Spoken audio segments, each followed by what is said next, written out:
Welcome back to my channel second. तो यहाँ पे मैं आपके साथ फर्स्ट ईयर के सारे ही important derivation chapter wise share करने वाली हूँ। चलते हैं आज की वीडियो को स्टार्ट करते हैं।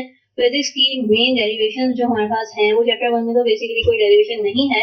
उसके बाद चैप्टर 2 में काइनेमेटिक्स में हमारे पास फर्स्ट, सेकंड और थर्ड इक्वेशन ऑफ मोशन बहुत इंपॉर्टेंट है। उसके साथ साथ ये ग्राफिकल मेथड भी उसका देखना है, ठीक है। चैप्टर 3 में हमारे पास ये सारी मेन डेरिवेशंस हैं।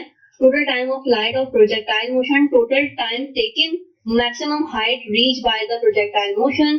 उसके अलावा law of conservation of linear momentum, इसमें आप दोनों कोलाइडिंग जो बॉडीज हैं उसको देखना है। उसके अलावा इलास्टिक कोलिजन वाली डायमेंशन भी आपने अच्छे से करके जानी है। तो ये थे आज के चैप्टर नंबर 3 के डेरिवेशंस। आगे देखते हैं चैप्टर नंबर 4 में जो डेरिवेशंस हमारे लिए इंपॉर्टेंट हैं उसमें जो रिलेशंस हैं वो देख लेते हैं। Relation between linear and angular quantities आपने देखना है, डेरिवेशन देखनी है।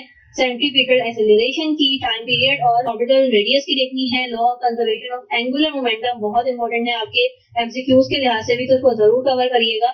उसके अलावा सेंट्रीपिटल एक्सेलरेशन है। उसके अलावा हमारे पास derive the formula of orbital speed, orbital speed के रिलेटेड एमसीक्यूज भी बहुत इंपॉर्टेंट होते हैं और इसके नुमाइंदास भी मोस्ट इंपॉर्टेंट होते हैं। मैं आपके साथ शेयर कर दूंगी सारे ही एमसीक्यूज, जितने भी इंपॉर्टेंट होंगे उनको हाईलाइट करके उनके आंसर्स भी साथ साथ प्रोवाइड कर दूंगी नेक्स्ट वीडियो में, ताकि आपको आसानी हो जाए। चैप्टर नंबर 5 में हमारे पास बेसिकली वर्क एनर्जी थ्योरम है।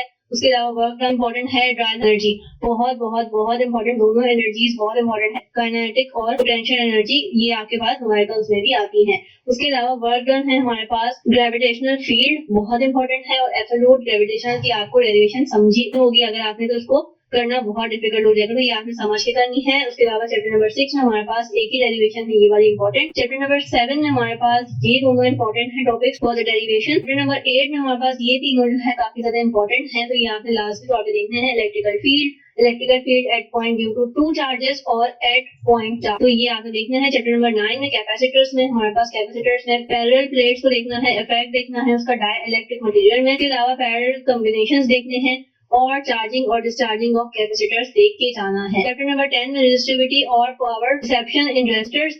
उसके अलावा 11 चैप्टर में हमारे पास relation between linear and uniform circular motion, period, frequency and angular frequency, potential energy for oscillation. Chapter number 12 में हमारे पास speed of sound, Newton effect बहुत बहुत इंपॉर्टेंट है। न्यूटन इफेक्ट के न्यूमेरिकल्स भी आते हैं।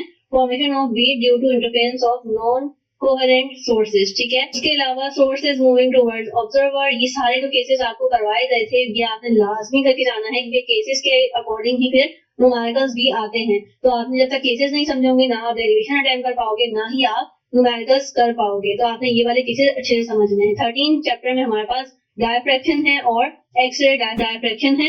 तो ये सिंगल स्लिट भी देख के जाना है, क्योंकि सिंगल स्लिट की अक्सर डायग्राम भी आती है और उसकी कोई डेरिवेशंस भी आती हैं। तो जिसमें डायग्राम है आप उस डायग्राम भी बनानी है डेरिवेशंस के अंदर। और चैप्टर नंबर 14 में कोई डेरिवेशन इंपॉर्टेंट नहीं है, ठीक है। तो ये थी हमारे पास इंपॉर्टेंट डेरिवेशंस जो मैंने आपको बतानी थी, आपके साथ शेयर करनी थी वीडियो को। अगर आपको रीडिंग में प्रॉब्लम हो रही हो तो आप इसको वीडियो को स्लो करके देख सकते हो। इसको फ्रेंड्स के साथ जरूर शेयर करना। अल्लाह हाफिज।